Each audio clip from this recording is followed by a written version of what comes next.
தவத்துல நல்ல ஞாபகம் வச்சுக்கோங்க. ஒரு தவம், ஒரு தியானத்தை ஒரு மனிதன் பண்ண தொடங்குறான்னா, நீங்க படிச்சிருக்க புத்தகம் மாதிரியோ நீங்க கேள்விப்பட்டிருக்க சித்தர்கள் மாதிரி இல்லை. முதல்ல நேச்சரா ஞாபகம் வச்சுக்கோங்க. சக்கரைன்னு எழுதி படிச்சா இனிக்காதுன்னு சொல்லுவாங்கல்ல, அந்த மாதிரி சித்தர்னு நீங்க கேள்விப்பட்டிருக்கீங்க, சித்து செய்வாருன்னு கேள்விப்பட்டிருக்கீங்க, பறப்பாருன்னு கேள்விப்பட்டிருப்பீங்க, அவர் அதிசயம் பண்ணுவார்னு கேள்விப்பட்டிருக்கீங்க. ஆனா தியானம் பண்ணி அவர் எவ்வளவு துன்பப்படுவார்னு உங்களுக்கு தெரியாது. அந்த மாதிரி தியானம் பண்ணா கட்டவரல்ல இருந்து தலை வரைக்கும் புட்டுக்கிட்டு வலிக்கும். எது எப்ப புட்டுக்கிட்டு உழுவுதுன்னு தெரியாது. இதுல எல்லாம் அவ்வளவு பெரிய பிராக்டிகலாக பிரச்சனை இருக்கு. இதை யாருக்கும் அவ்வளவுதான் உணர மாட்டாங்க. என்னன்னா தடால் திடீர் அடார் புடாருங்கிற மாதிரி தியானம்னா ஏதோ அவங்களுக்குள்ள அந்த சிவன் மேலேருந்து இங்கிட்டு வந்துருவாரு, அதை பண்ணிடுவாங்க. உடல் அப்படியே பருவ மாற்றம். அப்ப உடலுக்குள்ள பல வருடங்களாக ஒரு ப்ராசஸ் நடக்கும். சமயத்துல திடீர்னு பைத்தியம் மாதிரி ஆயிடுவோங்க.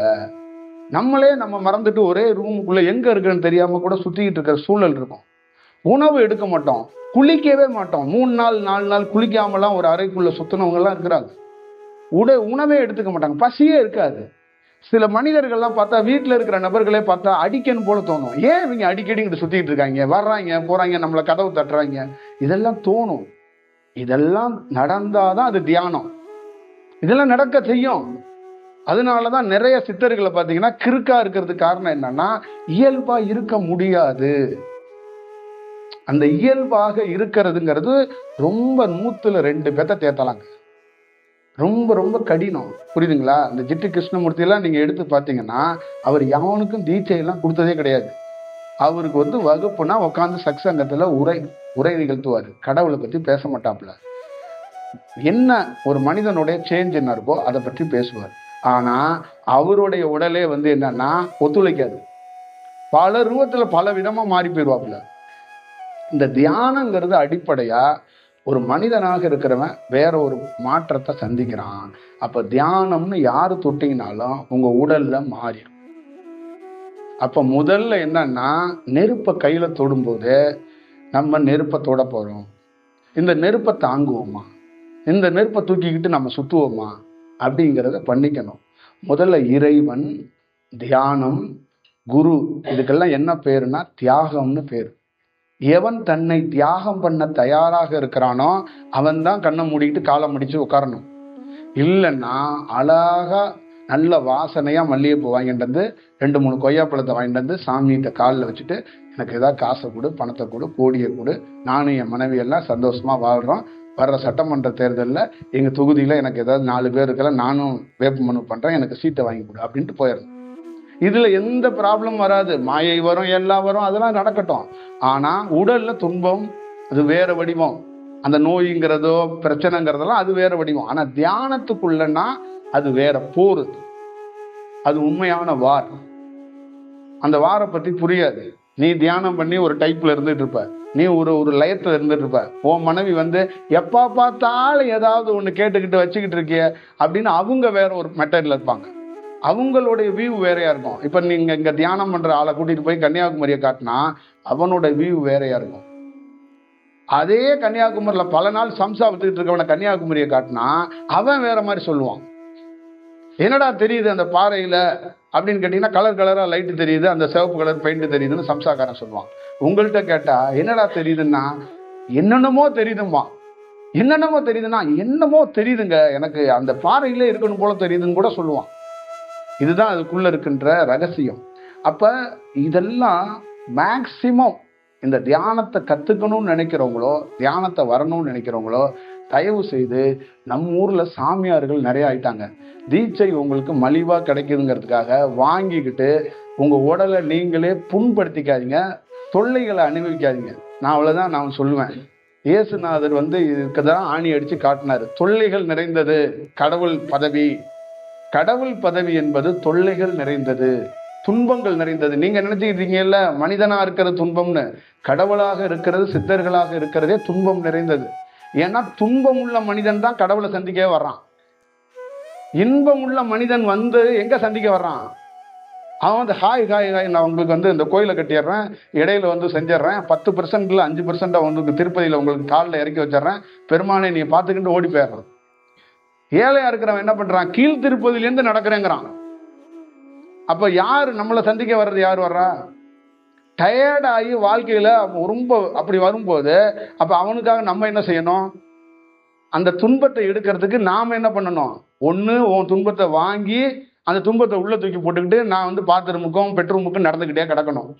இல்ல அதை நான் உட்கார்ந்து விடிய விடிய தவம் பண்ணி அதை எப்படி சரி செய்யறதுக்குன்னு அதுக்கு ஒரு வேலை பார்க்கணும்.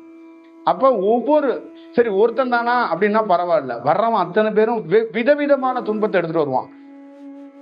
எப்படி ஒரு விதவிதமா நோய் பரவல் இருக்கோ, துன்பத்திலே ஒரு ஒரு ஒரு 500 விதமான துன்பத்தோட ஒவ்வொரு மனிதனும் வருவான். அது இல்லாம ஒரு எதிர்பார்ப்போட வந்துருவான். வேற ஏதோ பெரிய பில்டப்லாம் பண்ணாங்க, யூடியூப்ல பயங்கரமா பேசுனாரு, ஏதாவது ஒன்று கொடுத்துருவா. சில பேர் வரும்போது சாக்கோட கூட வந்துருவான். நம்ம அந்த எதிர்பார்ப்பை பூர்த்தி பண்ண முடியலன்னா அட போங்கப்பா என்னப்பா அப்படின்ட்டு போயிடுவோம். ஆனா அந்த காலம் ஒத்துழைக்கணும், அந்த தியானத்துல அந்த சூழல்கள் கரெக்டா இருக்கும். இப்ப இதெல்லாம் இவ்வளோ செக்ஷன் இருக்கு. இப்ப நீங்க இதெல்லாம் பார்க்காமையே வெறுமனையாகவே எங்கேயோ ஒரு இடத்துல காணொலியை கேட்கறது, ஏதோ ஒரு புத்தகத்தை படிக்கிறது, அது உடனே வந்து நமக்கு தியானம் பண்ணி நம்மளும் கடவுள் ஆயிரலாம், சித்தராயிரலாம் அப்படிங்கிறலாம் அது கிடையாது. நீங்க நம்ம ஊர்ல இருக்கிற நெய் சாதம் போட்டு சாப்பிட்டுட்டு இருக்க சாமியார்களை பார்த்துட்டு சாமியார்கள் வேலைன்னு நினைச்சிட்டீங்க. சித்தர்கள்ங்கிறது அப்படி கிடையாது. சுடுகாட்டுல புனை எரிக்கிறவனை பார்த்துருப்பீங்க. புனை நீங்களே புனமா இருந்து எரிஞ்சா அப்படி இருக்கும். அந்த மாதிரி வேலை தான் இந்த வேலை. புரியுதுங்களா? இது ரொம்ப ஒரு வித்தியாசமான கையாளுற விஷயம். அப்ப இத ஒருத்தன் உணர்ந்துட்டானா அவன் என்ன பண்ணுவான்? ரசிப்பான். அவனை ஒண்ணுமே பண்ண முடியாது.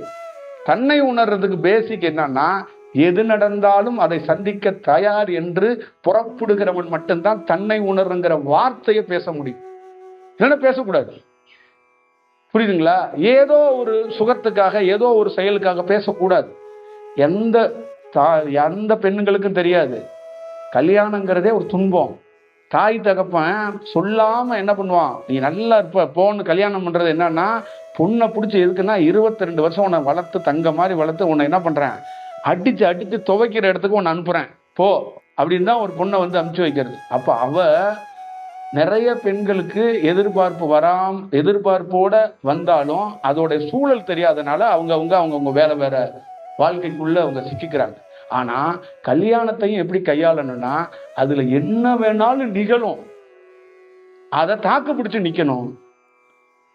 நம்ம புருஷன் வந்து எந்த நேரம் பார்த்தாலும் பாடிக்கிட்டே கிடக்க மாட்டான். அது வேற மாதிரி ஒரு டைப்ல இருக்கும். ஒரு 10 பேரோட சேர்ந்து தெரியாத நபர்கள்ங்க, யாருன்னே தெரியாது, 22 வருஷம் வேற வீட்டுல இருப்பான். இதான் மாமனார்ன்றுவாங்க, இதான் மாமியார்ன்றுவாங்க, இதான் உங்க கொழுந்தனாம்பாங்க, இதான் உங்க நாத்தனாம்பாங்க. இதெல்லாம் யாருன்னே தெரியாதுங்க நமக்கு. இந்த உறவை மட்டும் வச்சுட்டு நம்ம என்னங்க பண்ண முடியும்? 22 வருஷம் வேற ஊரு, வேற சாப்பாடு, வேற பழக்கம், வேற எல்லாம் வேற.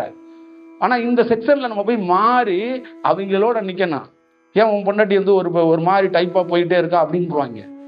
இப்ப இவரு 2 நாள்ல 3 நாள்ல ஒய்ஃபாக்கு போய் என்ன பண்ணுவாரு? அந்த புரிதல் ஏற்படுறதுக்கே பல ஆண்டுகள் ஆகும்.